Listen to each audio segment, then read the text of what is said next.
Welcome everybody. By everybody, I mean you, Mike. Milkshake Funeral, Moneyline. We're a world wide brand, which is why I had to create about 6 different offshoots. I felt like we were ready for that. We've got about 2 to 3 people, and that's all right. Not you, who aren't related, that don't pay attention to it. But years and years ago, I sat in on a couple of Tennessee Sports Radio's broadcasts. I think it was on like either Saturdays or Sunday mornings in Knoxville. And as I'm sitting there one day with talking with Roberto, who's also big Twitter presence, and we joked that the 4s and 4s of our listeners were very excited to be with us that morning. So I understand. We're here to grow this. Popular caller on the fan run. I know a lot of these guys. I don't ever call in. I just scream. About to say nobody wants to hear my hot takes, and no one wants to hit the dump button that often. So. No, I mean, voluntary action is about the only place I could probably call into and get away with it. Yeah, so, I feel you on that one. Cool. All right, so we're gonna talk about Vols football. It's a funny thing to say. It's like, I want to talk about this enema I'm thinking about getting. It's like, what do you want to talk about that? I don't know, because I was born into it. So, when I talked to you about wanting to jump on this podcast a few days ago, Danny White had just been hired, and I was very happy. But as that always in Vol fandom, just give it a couple days. That's right. So I had these name games to play. Actually, I just want to kind of set the table and see what you think. I am flummoxed, as I often am, but this time I'm truly flummoxed because I don't know if what I'm hearing is true at all. I'm hoping this is my overriding premise, okay? And you tell me what you think about this. You don't pay a $2.5 million buyout for an athletic director and then also make him one of the I believe he's now one of the highest paid athletic directors in America. Just, forget about the buyout. Yep. Blow out a guy you're going to pay. I mean, I think Philip Fulmer's great-great-grandkids get at least $15 a month or something under that setup. But Brad, you've known me long enough. Fulmer, I was the biggest Fulmer supporter in the world. But what he is doing in his continued ability to constantly get more and more money for failure out of this school sickens me. But, to get to your point, I think I did a tweet about it. All that I just let – do you do all that to go talk – forget about getting rejected. We won't even entertain. Do you do all that to go talk to Sonny Dykes? If we're playing in Reelsville, that never happens. You would hope to God that never happens. Speaking of what you just did, you're talking about almost $10 million outlaid in the next 3 years in terms of White's buyout, Fulmer's whatever gift, and baseline salary. It's almost $10 million over the next 3 years just to make a move on a athletic director. And it was one of the biggest, I'm just going to pull it out and slap it on the table moments to go out and get Danny White out of friggin' nowhere. And the next thing you know, and maybe it's a smoke screen, maybe it's not, but for God's fucking sake, just go get someone that's not. Can we just have a nice thing? Can we just have a nice thing? Ever. And it's not going to happen. Because I would even say, because I've heard, why do we need smoke screens? Why don't you just go hire it? Did they really hire an athletic director and pay all this money without a very high level of certitude that he could get someone who was not, someone big that was done? I had a commenter, Josh, who's been on here before. He says, Tony Elliott is signed, sealed, and delivered if the Big Five say no. Well, that's not what's being reported, Josh. They're saying Tony Elliott's going to – I don't need a $50 million raise. I'll stay here and I'll wait on LSU. I don't know what he's going to wait on. But anyway, yeah, like so that's what's blowing my mind. Like, I hope this guy is just keeping it that tight to the vest. Oh, I don't know, man. I mean, we hope it. I mean, we hope and we pray that that's the case. Yeah. But we've lived this forever. And when was the last time Tennessee did anything? Well, strike that. The last time they did anything great and outside of the box was hiring Danny White. Please, God, tell me this is not. We're not just going to go straight back to where we used to be, just trying to get somebody. It's not even getting somebody on the cheap, because you're sitting here talking about, paying some guy that's like Sonny Dykes for 50, or probably for him at least $5 million per. It's crazy. At least $5 million per annum. I mean, I understand needing to give like that Matt Rule deal that he got at Baylor, where it was, we are up Schitt's Creek. We're happy you're coming. The contract was just insane. It was a Game of Thrones-esque contract. Be here for all time. Here's all of our money. And we'll try not to get in trouble for any more sexual assault. And so I understand that that's the kind of deal we got to give, but like, I just can't believe that unless they're about to shut the program down and he's going to have to play with all walk-ons, that you can't get a top coach. I mean, I understand there's plenty that are going to say no. But none of these are like beauty queens we're talking about here. They've all got giant warts. There's not a one of them that's like, well, that might be tough. Like, we can sit and rattle them off. Lane Kiffin's got his problems. He's had a little bit of NCAA trouble. He's had a good record. He's definitely been had a better record than PJ Fleck, Mr. Minnesota guy who wanted to argue with me on Twitter for 3 hours Saturday night. He's not like, and I should leave him out because he's the one that actually, I think, legitimately wants to come here. Hugh Freeze has got a problem, but let's look at some of these other guys that Sonny Dykes is a retread. They blew him out at Cal. Absolutely. I might take Cal's coach now, but I don't want Sonny Dykes. I'm gonna have to give credit to this. I think it was Brian, who's the studio producer for Tony Basilio. Anyway, it was on the Basilio show today, and I think it's the greatest line ever uttered in the history of Knoxville sports radio. That says a lot. He said, and I quote, "I would much rather have SMU's death penalty than have SMU's football coach." Yeah, and that's the damned truth.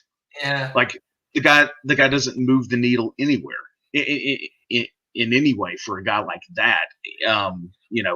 Going to guys like you said with Lane, I guess I don't understand the absolute infatuation. I think the guy's best year he ever had was his first year at FAU, which shows how much of a player's coach he is. It shows how much he can get out of existing talent. But is he a program builder? Like, that's the one thing I want to see. I'm begging Tennessee to realize. Right now, you're staring down the barrel of a 2-10 season, which was no really different than what you were staring down with Jeremy Pruitt. So if you're going to go out and you're going to sit here and go, well, let's pay $5 million to Sonny Dykes and let's go offer, $50 million over the next 5 or 6 years to a guy like James Franklin, which, now granted, if you could go out and get James Franklin and you can put to bed all of the accusations and everything that went on. Participating in a federal lawsuit this coming year for a pretty yes, I even saw that. Get in this thing. I want you to continue that, but I do want to get in this thing. I'm shocked by all the people that lost their minds over Schiano, and I'd say rightfully so. I mean, there's some people who were legitimately, we think he knew about what went on with Sandusky, and we can't have him here. All right. You might want to go Google some of this stuff with James Franklin. If Schiano absolutely destroyed your world, it's not the same thing, but it's also not. It's not that. I don't know. It's not good. We got people that are going in for life that used to play for him, and this shit over at Penn State that went on right now, like, to me, it's doubly bad because of what he went through at Vanderbilt. Like, you would think, like maybe drugs or just some good old-fashioned Jansen Jackson kind of criminal mischief might happen, but not more stuff related to sex. Could you just go? What's right. that? Could you just go? Could you just go? Please rob a convenience store with a BB gun. Could some of y'all guys try and buy some weed off a campus cop, please? Like, give me a break. So let's make this easy. Yeah. So I don't know. He feels a little gross to me. Now I know he's a really good coach, and I used to say he's the Bruce Pearl of football. And I'm not changing my tune now. You saying that? Right, but like, I guess my thing is, but Hugh Freeze, no, like, that's a hard no-go, right? That's no, but like, this guy, the federal lawsuit, no, doesn't do it for you. I mean, I've just seen such inconsistency and hypocrisy by just that's everybody all we do. In our whole fan base. It's wild. Yeah, well, and that's what our fan base does.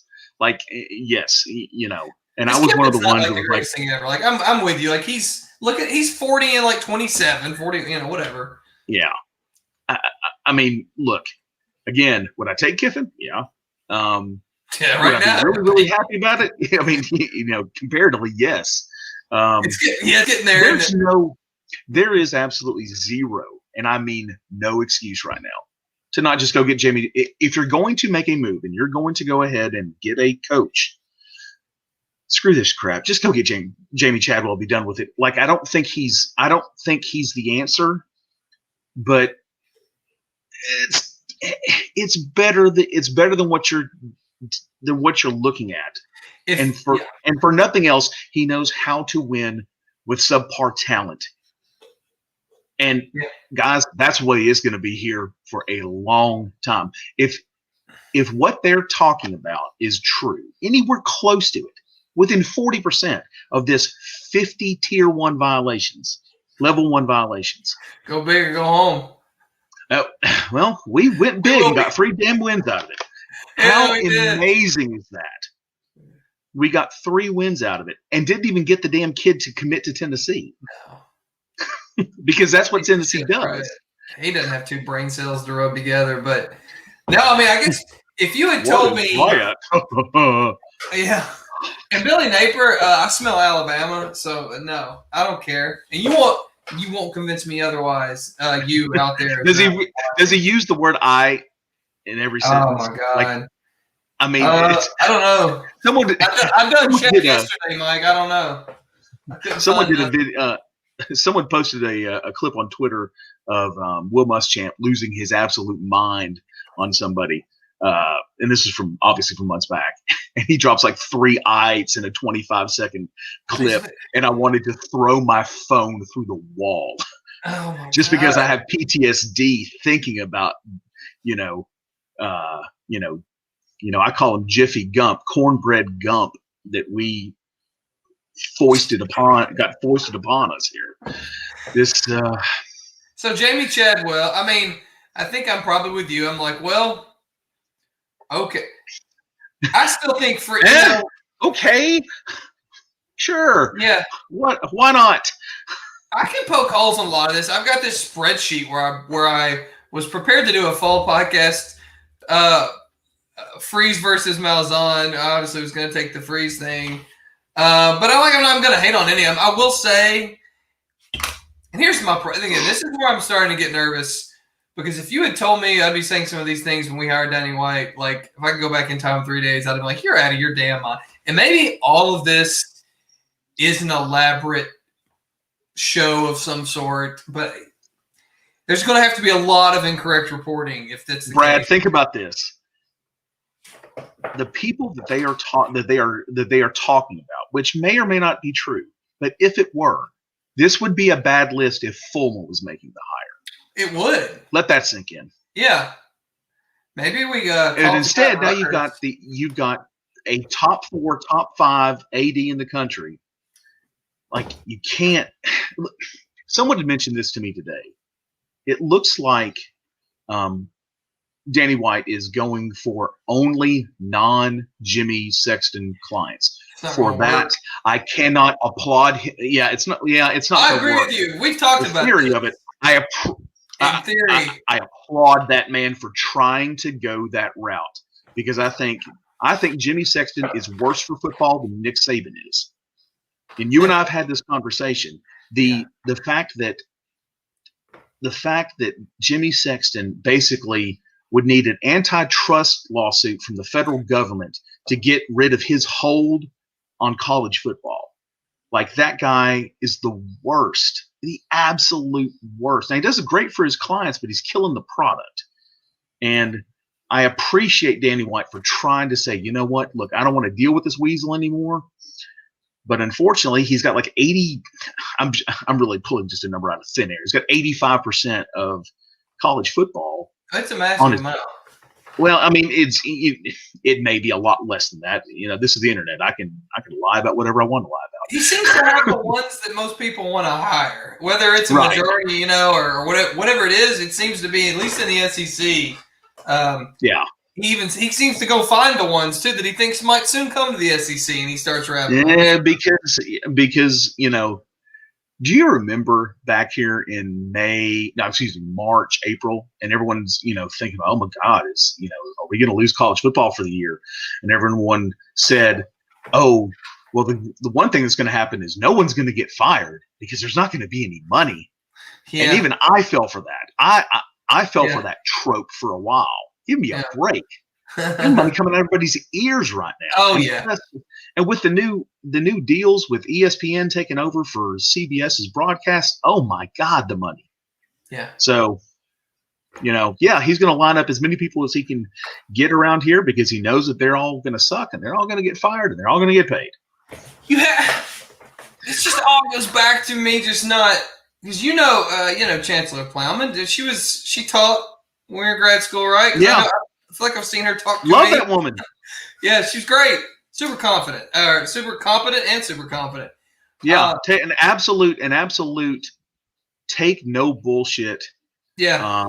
You know, she's going to be professional. She's going to be courteous. And the moment you're trying to pull the wool over her eyes, she will slam the absolute door in your face. Right. And I think she's. You could see it in that press conference if she had a cleaver, she probably would have put it in Phil Fulmer's face. But, and I'd love to see Randy Boyd running over. No, please don't. No, we love you, Coach. I was like, that shit went down. He was like, "Are we firing somebody?" Yeah, somebody get him we have a press conference. When now? Right. Somebody find him a sport coat. Dude, well, you looked about to put it on. I'm wearing a tracksuit. That's right. Put it on. So that's how that all went. But no, it's just you. Should I be wearing back to Plowman, I have to assume when she spoke with him that he had some understanding of the landscape for hiring a coach in the SEC, and that this is not, UCF, and maybe you were able to find ways around avoiding Jimmy Sexton, but you can't. You can't find the kind of coach. I'm not saying you can't, but if you are ruling that vampire out, you're cutting off a lot of your list for people that would be a good fit at Tennessee. Absolutely. And I just would have assumed that was squared away before he was paid what he's getting paid. Well, I've learned not to assume at Tennessee, but damn, never. It makes an ass out of you and me both. Yeah, that bill comes due early and often with our alma mater. Yeah, and sometimes you just shake your head. So these guys, let's talk. All right. So we've talked about Lane. I'd say he's a great play caller. He's an above average head coach. He's not definitely a home run. That's fair. I think because this is what I'd like to see. I would like to see the next head coach. I don't want to hear any more CEO bullshit. I want you to be really good at something, and that you can then make the players really good at it. Pruitt was fed to us that he's a defensive wizard, and our defensive backs will be, Jalen Ramsey on one side and Deion Sanders on the fucking other side, and Rod Woodson's coming in at safety, and it's just like the defense was shit. It really wasn't that good. It was average. I mean, it wasn't. I don't know. I haven't run a lot of data. I just it wasn't great. We didn't get a lot of pass rush because he was trying to do what he did at Alabama, which well, when we talk about Tony Elliott, that is my biggest concern. But anyway, I want Didn't somebody fire his defensive line coach 4 games in at Alabama and then try to run it himself. What the hell's wrong with this guy? So all right, so you got Lane. So anyway, I do want somebody who's really good at something, and I'll go step further. I want it to be offense. It's 2021. I'm not saying affirmation is bad, but it's 2021, man. Nick Saban adjusted. Who are you? Who are you not to? Exactly. So there's Lane. Look, I'm right with you. Look, the fact that remember when LSU and Bama played? This is probably 7 or 8 years ago, and they played a 6-3 game, and it was brutal. Now I think it was 9-3, maybe, but okay, yeah. I mean, it was something. It set offensive football back to the 50s. It helped get us the playoff. That was right. Right. My whole point being that there was a certain beauty in that, but that beauty doesn't get it done at all anymore. And I'm starting to realize that I'm one of the last converts to admit it, that old school power eye, if you cannot score 30 points a game, you're not going to win more than 7. No. Period. End of story. And you've got, if the greatest coach in the history of the game that lives down I-59 realized it and did it, and hell, even changed out his quarterbacks in the middle of a national championship game, looking for a bump, looking for a little bit of juice. Yeah, you have to have somebody on the staff. Now you can, I've heard people say, well, you got to go out and you got to get an offensive-minded head coach. Not necessarily, but you'd better get a really good offensive coordinator and leave that man the fuck alone to do his job. So you think Pruitt meddled with Chaney a lot? I think Pruitt a lot. I mean, he sure as hell didn't help him. Right. He sure as hell didn't help anybody. But yeah, I have. I mean, yeah, I've got. I guess he tried to help some of his recruits. Well, all right. I'm trying to wonder what I should say on this. Some of the rumors that I've heard. All I'll say is I was popping my eyes. I've got a Washington State shirt that I love, and I don't know if I can wear that next year because the Toby of our program has now come over to one of my other little programs I like, and you know what I'm talking about. Now, who was it? That's what Jared ended up. Right. I looked at that. I said, times. I couldn't believe at all the schools and all the world he had to roll into mine. Yeah. So you're gonna go from Times Square to the Palouse. That's an interesting. I watched a lot of these damn Washington State games, Mike. Hey, look, buddy. Look, I get it. It's for me, Mountain West, and for you, Pac-12 after dark, there was nothing better than 10 o'clock at night, and you turn on what would normally be a fairly innocuous game that is eminently entertaining. Yes. And you don't have, and you could, and look, if your team's getting blown out and it's midnight and it's halftime, you know what? You can turn the TV off and you can go to bed, and you're not having an aneurysm over the fact that your team's losing. Yeah. Where we have done this for 30 years, it seems like, in Tennessee. Yeah, well, I'm almost there. So toward the end we can mention. I'm legit about done. He says after doing as he initiates a podcast and everything else based on it. Because I don't care anymore. You broke me into it. Yeah, right. All right, Lane Kiffin. Do we need to say much about Sonny Dykes? I feel like we covered him. Well, yeah. I mean, the next thing he does that's worth a damn will be the first, as far as I'm concerned. He brings nothing to the table to fix Tennessee's problems. So, no. Move. I mean, I'm not going to. I won't have to talk about him long because his name hasn't really been mentioned much. But Gus Malzahn, which look, I have 2 key problems with him. I'm not saying he's not a good coach. But he's 5-13 against Florida, Georgia, and Alabama, and that's with beating Alabama a few times. 5-13. Are we happy boys and girls at Tennessee if we're 5-13? I know we can say right now, I'd like to win 6 and go to, okay, but Be real, okay? Get real as a fan. I just don't know. And then he never developed a quarterback. Not once. I think the lack of quarterback development is an absolutely valid thing. The flip side of He the did whole only like play 5 and Florida 13 once. thing. He did only play Florida once. Most of Well, that's Georgia and right. Well, what I'd like to know is there anybody that plays 2 of those teams a year have anywhere close to a record that good? I don't think so. I mean, maybe. I don't know. What concerns me more is that there's a lot of Georgia losses in there. And I guess for me, it's we've just got a like, lot of those. What's that?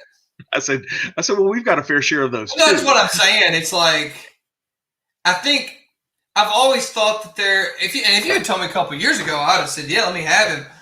Once I started looking at his record, he's only lost less than 4 games once in 8 seasons. I just think there's a perception about him. Hey, that it's not reality. So have we. Look, Brad, you've got to realize. So let's pay him to come do it again. Yeah. Well, again, is he the guy that's going to get Tennessee to Atlanta? Probably not.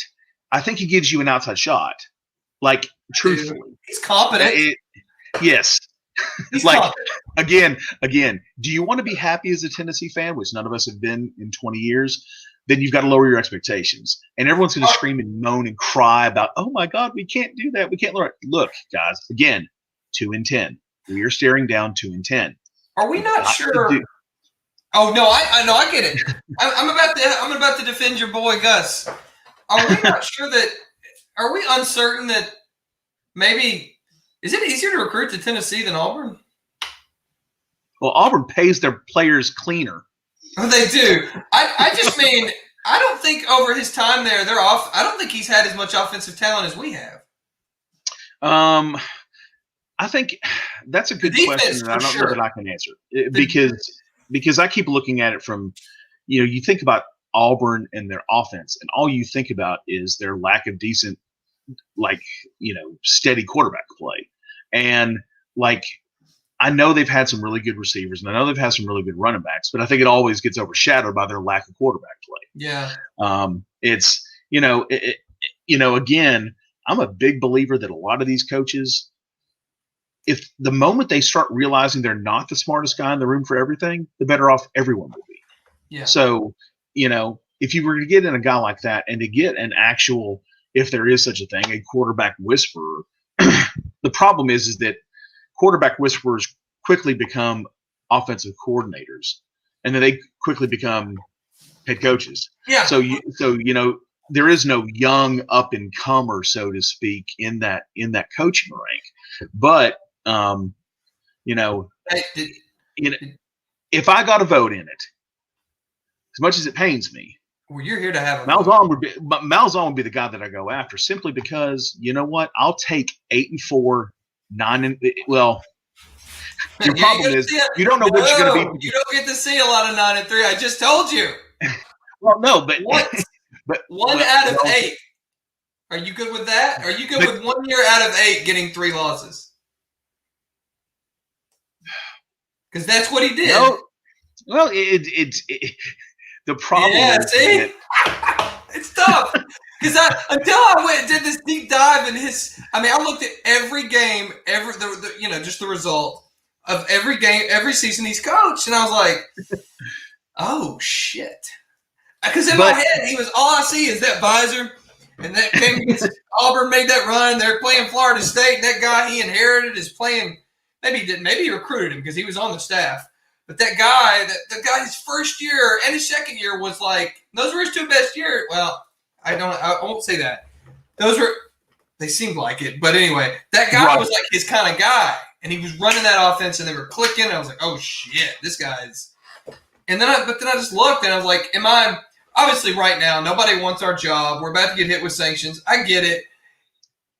I think that's the biggest problem is you don't know what's about to happen with NCAA sanctions, and you probably won't, at least for 18 months. But there's a very good chance that your goal, honestly, in year 3, 3 years from now that you're back to 6-6.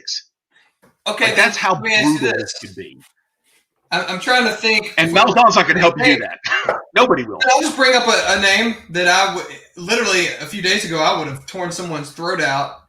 Do we just let Kevin Still have it for 2 years? I don't understand the point. If we think we're about to get devastated by the NCAA, what is the point of paying any of these guys that all of them we're not sure? I don't know. No. Here's the scariest thing. You are 100% correct.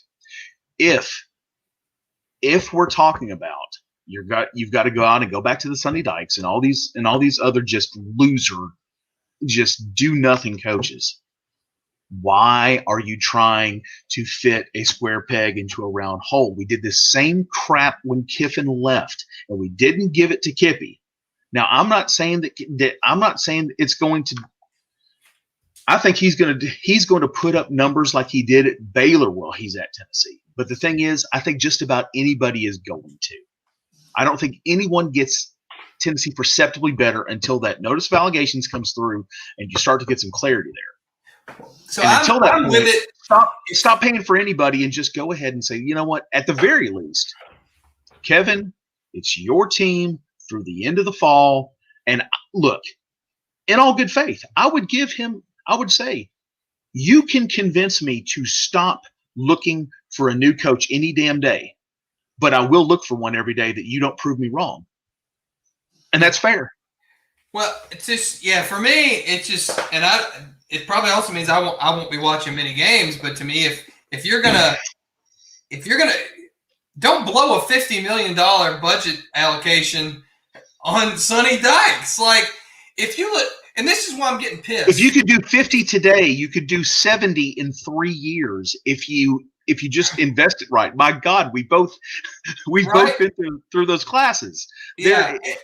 And you've got new CBS money coming in. Stop trying to force it. Look, I get it. You don't want to deal with, all the things. You don't want to deal with Sexton. You don't want to do this or that. And just. But that ain't okay. This is my problem, though, Mike. If we end up having to do that, that means I'm out on this AD because Kiffin and Freeze would both take the job. And when the hell did SEC teams start getting so concerned about what the NCAA thinks? Because they sure as shit don't in basketball, any of them. In football, a guy we're going to get hammered, a guy we tried to recruit. Why do you think he ended up at Georgia? Come on, man. Absolutely. There's absolutely no good reason. You think he went to the one place that didn't pay him money? That's right. What kind of logic is that? He's a lot like Cam Newton that way. Yeah. So that's why I'm just like, I'm going to be – okay, cool. You're going to hire Sonny Dykes? Nope. Fine. Still for 1 or 2 years, whatever. But that tells me, for whatever reason, you couldn't get it through your thick skull that Kiffin and Freeze, who both would be better options, you just wouldn't hire them. You just would. And if you're honestly talking to James Franklin, my man's got some morality. Baggage. I mean, he makes me a little icky. I'm not gonna lie, man. Look, I used to really be hot on him, by the way. If Franklin was on the table, and we all believe that he was, Franklin's on the table. Any morality question or oversight or whatever, you can throw that shit out the fucking window. Right, out of the whole bunch. Kiff, done. Everybody acts like what? I think two things. You're right. Kiffin there are some people who are infatuated and overrate what he did because we had a lot of fun. We had the black jersey. But there's also this other group that way overweighs, a choice of shirt color is the reason people want him there. Jesus, what? It was insanity in Knoxville. It's crazy. They act like it was like that scene in the Moses movie where he comes down the mountain and there's a giant waters. Like they act like that's what happened when Kiffin was here, and it's so overblown. Like, so anyway, I'll never understand the infatuation with him. I do get that he's still probably the best fit on the board for Tennessee today. But just like what you just said, if you're willing to look at James Franklin, there is no reason you should not be looking at Hugh Freeze for a and be able to wrap yourself in some sort of moral blanket and high ground. Get out of here. Like, you're talking about a guy that potentially perpetuated gang rape versus a guy that's running off on his wife calling hookers on a company phone. Like, there are levels to this. And much like with, Schiano's probably the worst out of the bunch. At least you can't, as my buddy Mark Nagy said, Tennessee's coming off a Title IX investigation. You can't have even the appearance of impropriety on any of your hires. I got to admit, I was shocked to hear that James Franklin was a serious candidate, and because I do think in certain swimming pools of the Vols fan base, there is a high level of cesspools, false piety. It's like, it's the same people that much rather talk about Rick Barnes' number of baptisms than, SEC tournament championships. And okay, if you want to live there, that's fine. But man, or tournament wins. Yeah, tournament wins. Like, we'll save that for later. So anyway, so we've talked. Somebody said the other day.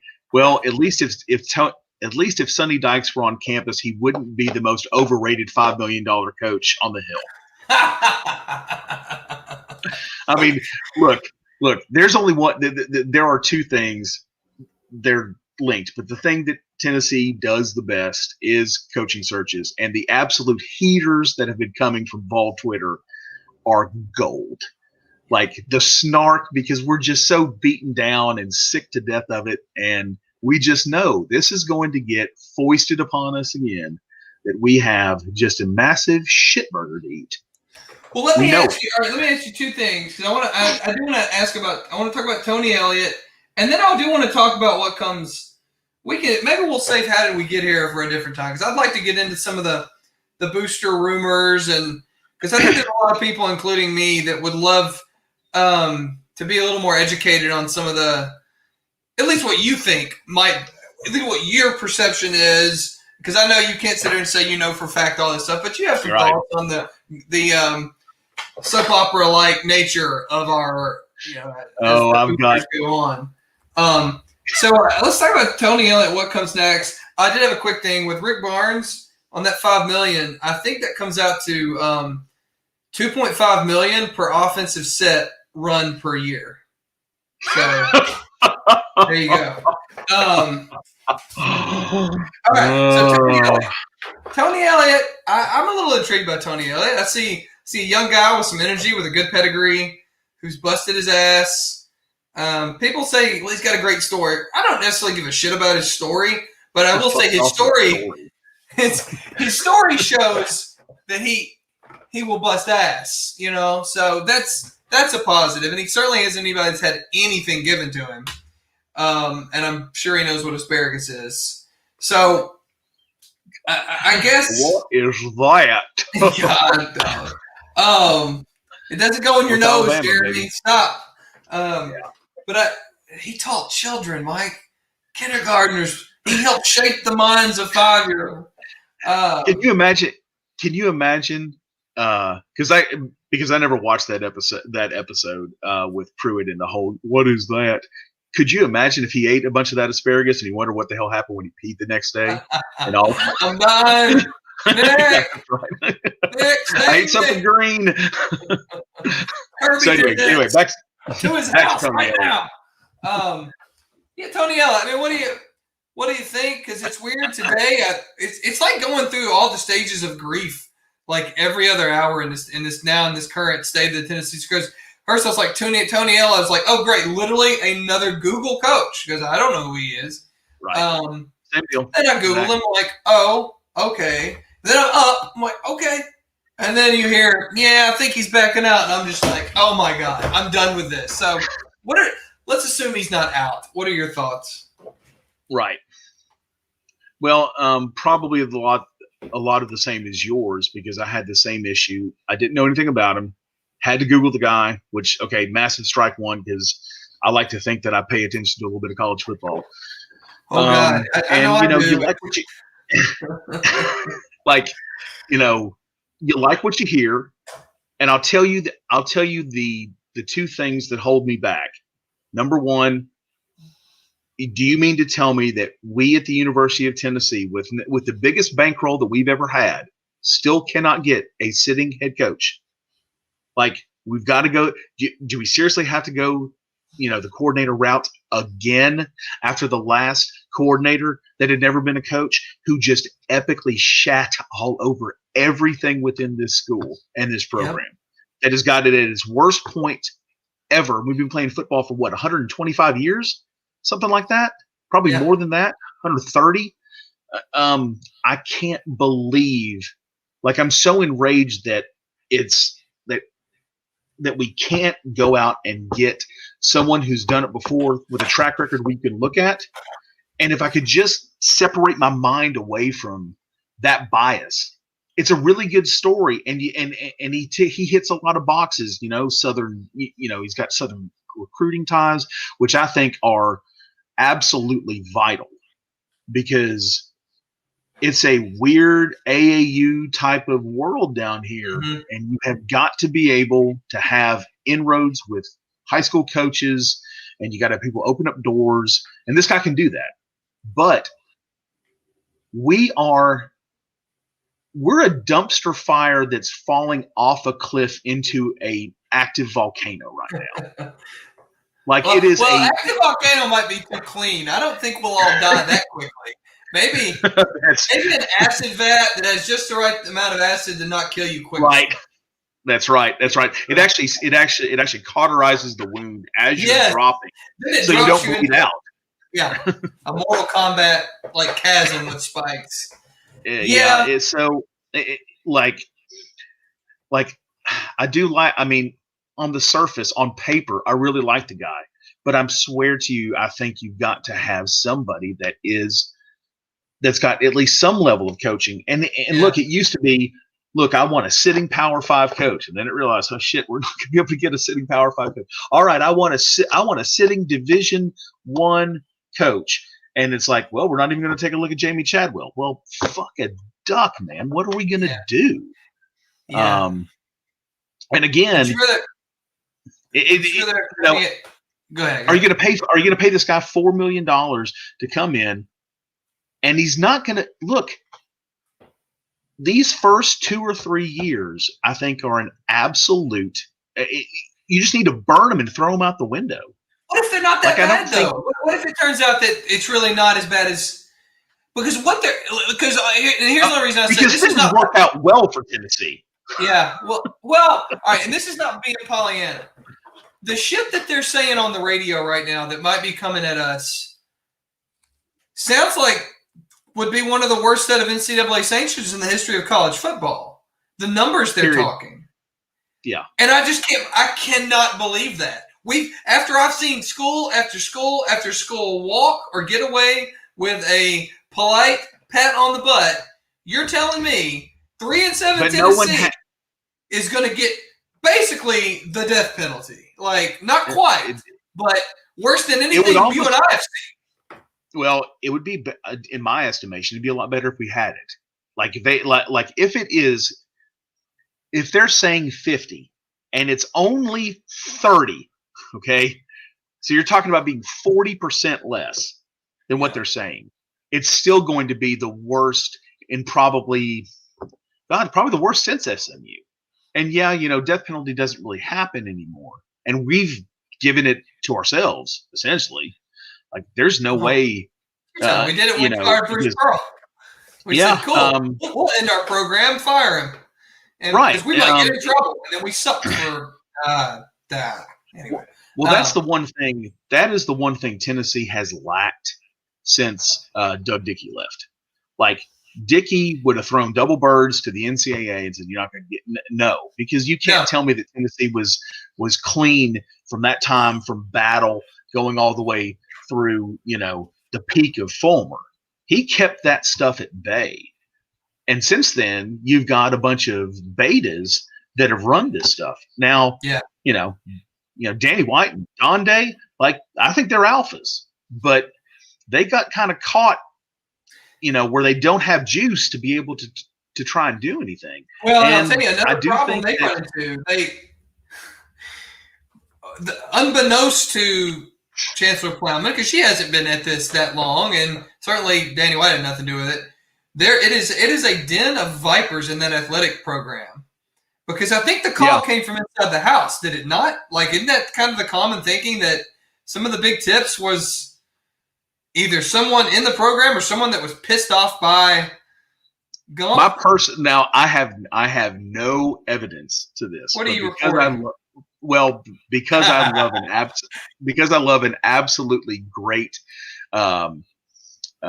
story for things like this. I'm absolutely convinced it's Jimmy Brumbaugh.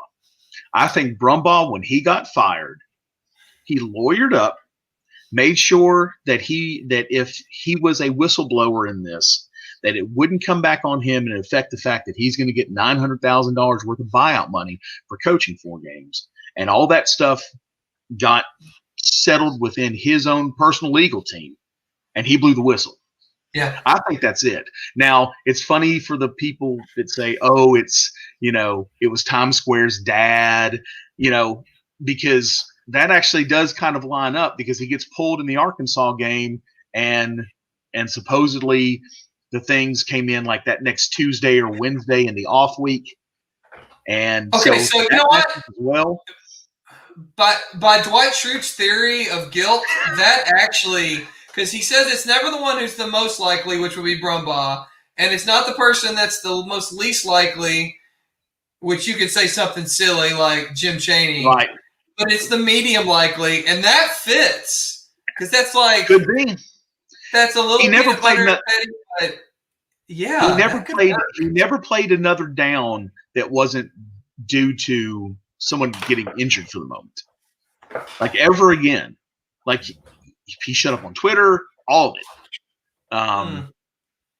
It's. I'm still going to go with Brumbaugh, but any of them makes for a great story. So color me, even though it's still possible, it is still possible for me to be shocked.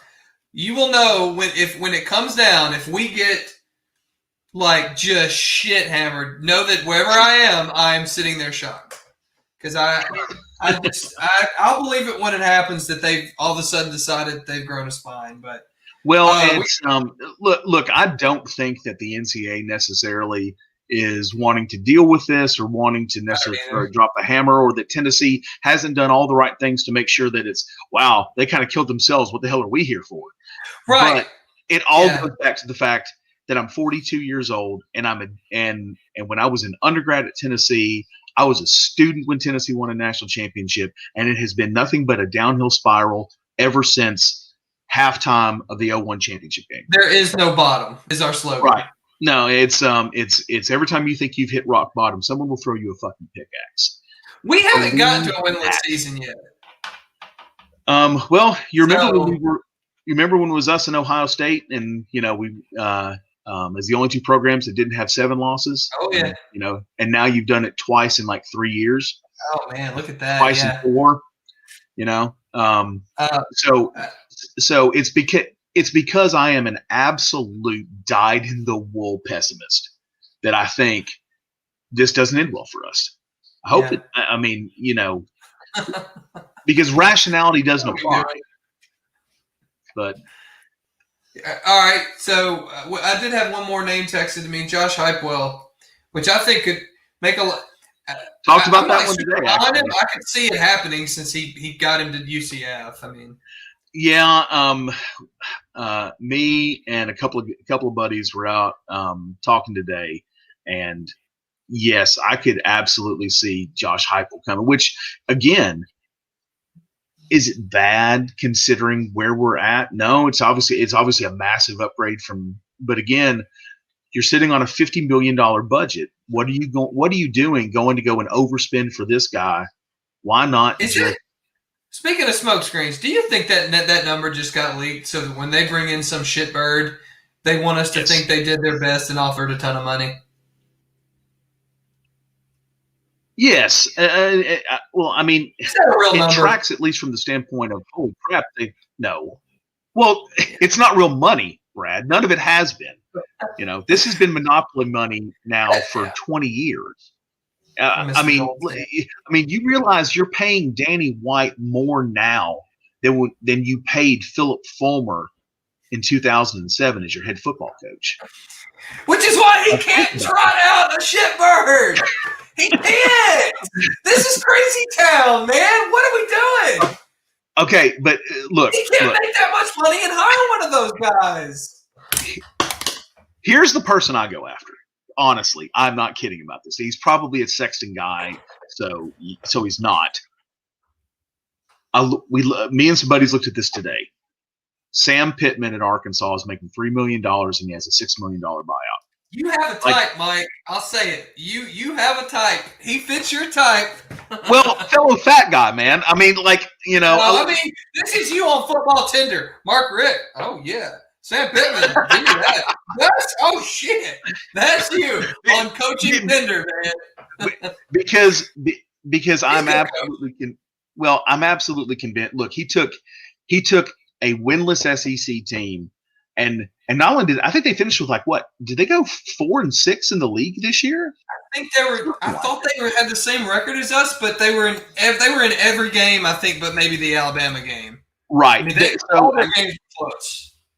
At the very least, those kids fought. And now, granted, look, having that former Florida quarterback doesn't exactly hurt you. The Tennessee fan base shit all over him, but he wasn't that bad. No, it's because we we make fun of what we can't have. Exactly. Yeah. Okay. They did get drilled by Georgia. I mean, no shame in that. They beat Mississippi State right after Mississippi State beat LSU, and they were flying high. Right. They lost to Auburn by 2. They lost to Ole Miss. No, they beat Ole Miss. They beat Ole Miss by 12. What? They lost. Yeah, they beat Ole Miss. They lost to A&M by just 11. They beat our ass.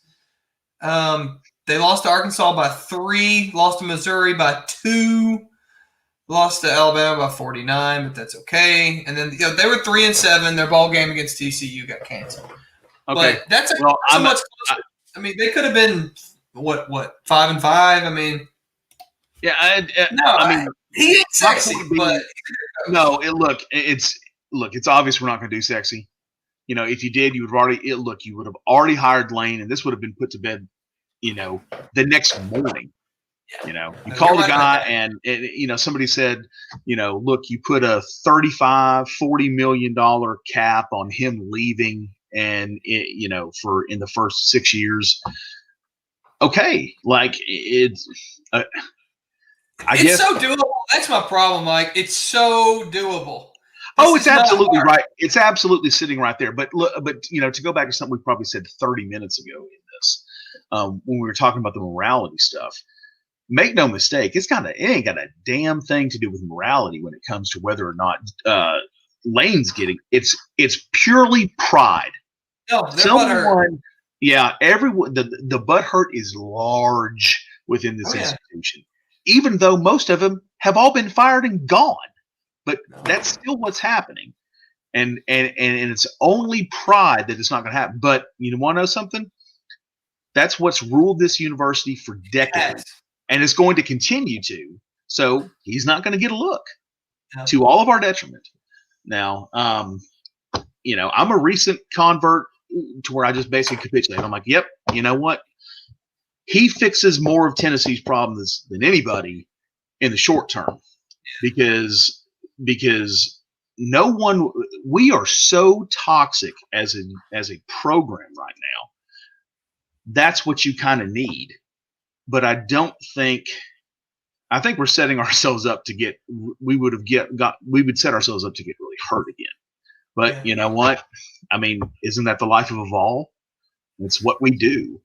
So that's why I'm collecting Pac-12 t-shirts, man. I'm telling you, I'm trying to get off these drugs. I walked around. Look, I walked around West Knoxville today wearing a University of Wyoming face mask because you know what? Go Pokes. And the hell with the shit that's going on up the hill. I mean, look, they went 2 and I think they went 2 and. Did they go 2 and 2 and? I think they went 2 and 4 this year because they had two of their 8 games canceled, and I'm still more proud to watch that team than the slop that keeps getting trotted out in Neyland Stadium. And that's something I do want to talk about. We'll wind this down and we'll do another episode soon because I do want to talk about the fan base. To close out, I want to talk about the fan base. I want to talk about social media, and the perception by some of the weight or lack thereof that it does have, and kind of get into that. And then maybe we'll also do a little history. We'll go back to when Fulmer gets run out, and we'll talk a little bit about the Haslam's and that stuff. We'll save that for the next episode. I just do want to. That's a good one. It's going to be a fun one. That was going to be good. That one is. That's one of the good ones. Yeah, so we'll have it. We'll promote that a little bit. I guess just to close it out, what do you think is going to happen? And I'd like you to try and strike a balance, but no, because I want your honest opinion. I was going to say, how negative do we want to be? Well, I don't think. Thankfully, it looks like we're not going to be saddled with Sonny Dykes. Yeah. But I do fear we're going to be saddled with someone as equally unimpressive, especially for the money, since we're going to have to overpay so much for every single person out there. I know we will not make the easy, make sense type hire because for whatever reason, because of usually pride or just everyone wants to prove that they're the smartest person in the room. Like as good as Danny White is, I'm not convinced, he's still not totally off his leash. That's not the case because you've got 4 guys. One of them, here's the thing, probably the 4th biggest donor, and I'm again throwing numbers out. I don't know if that's really the case, but I bet the 4th richest donor at the University of Tennessee is his boss, Randy Boyd. Randy made $1 billion with PetSafe, but Randy's father made $1 billion in medical device sales and manufacturing. Yeah. So if you're part of a shared organization, money often equates to power. You see it in the NFL. Right. What's the one player in an NFL team that can get a coach run off? It's the highest paid one. It's the quarterback. Right. As they call it, Deshaun Watson's got the Texans, and truthfully, to his credit, maybe he does need to go ahead and play quarterback and run the entire franchise because they have totally wasted their time that they've had with him thus far. You see it in the NBA all the time. The top 30, 40 players, coach, unless it's at this point, somebody like Steve Kerr or something like that, you better be good with your star players. They'll ship your ass right out. So, to your point, he is going to have to listen to Boyd. I mean, you would just assume. And I know about Randy Boyd. I don't know how much opinion he'd want to have or not. I really don't. Well, for our 4s and 4s of listeners and viewers here, look, my family's been blessed. We've got seats up at the West Club, and Randy has got seats up there. Now his are a lot nicer than mine, hell of a lot nicer than mine. But you see him up there every single week. He's got a couple of his, I don't know if they're really young kids, so they might be his grandkids. I know he's obviously takes care of himself. I don't know how old he is, but so he doesn't sit up there behind the glass of a skybox, shut off from the world. He's out there milling around and, taking his kids to go get, stuff out of the ice cream cooler. And so he seems a lot more, for your average billionaire and Tennessee fan, he seems like he wants to do this kind of, be kind of a regular guy. And I'm praying to God that he's got that kind of decent framework going on in his head. But all that wrapping back to the point of with, all these big time donors at Tennessee, we're not that different from Texas, man. We're a dysfunctional damn group of donors who are trying to exert control over something. And you've got an alpha male in there now, but he's been on the job for 5 days. He's going to be getting pushed and pulled in a lot of directions. The smart thing to do at this point, God bless, just go hire Jamie Chadwell and be done with it. And you know what? sink or swim. Give him 6 years. See what happens. Because I'm convinced your first 3 years are throwaways. Because I think we're going to get screwed in this whole deal. Because it's what Tennessee does. We get the big orange screw. Period. End of story. So that's what I would do. What will they do? They're going to trot out. They're going to go trot out.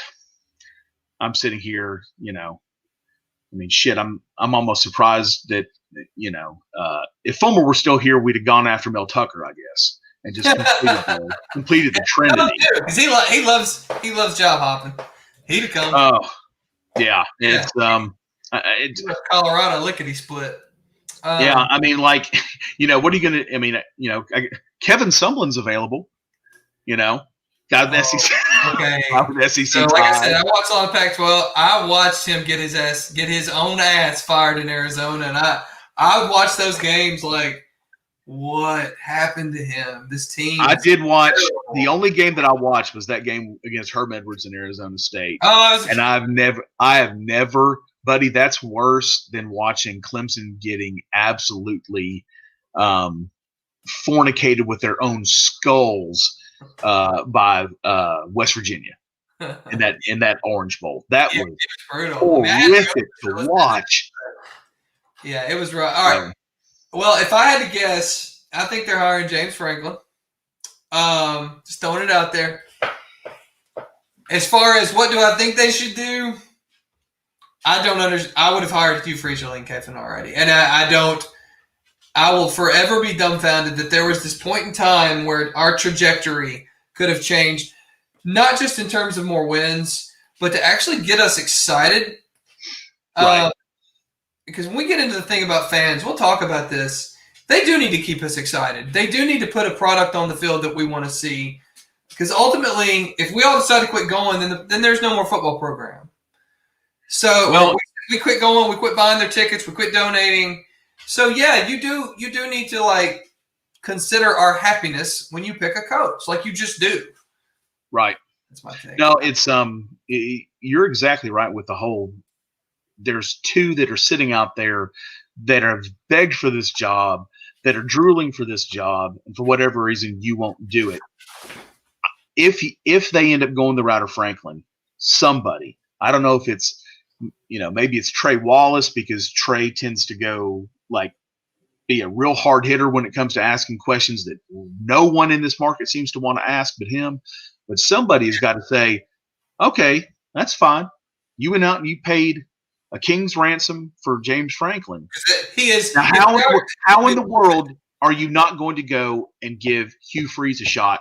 Because what he's tied to, I guess the only difference is that Freeze admitted it. He came clean. Yeah, I mean, and he was beyond a shitty husband. He was a god-awful husband. Right. You know what? I haven't met too many of them that, or read about too many of them that are in this profession. Yeah. I mean, the stories about old Lyle Jones. Obviously the story. Obviously the stories about Alexis and Roosters and Keller Bend Road and West Knoxville with Kiffin. I mean, there's plenty of them. We'll have to get into this because I don't know any of this. Hey, Kiffin's divorced, so roll that ball out there. Hey, there are no consequences. Yeah, that's right. All right, well, cool. As Tennessee is in a dogfight with the 9-7 Mississippi State Bulldogs. I haven't even bothered to turn around to look at that. It's 39-38. Tennessee's down one with about 11 and a half minutes to go. So, how's Muscovy playing? Or is he? The poor guy's been so beat up, and he's out there. I haven't paid much attention to anything but the score, so I don't know. 41-30. All right. Well, cool. Well, we'll do our story time next time. Thanks for jumping on here. Man, I appreciate it. It was a lot of fun. Sorry it took so long for the setup, but now we've got we're rocking now, man. All right. Later, y'all.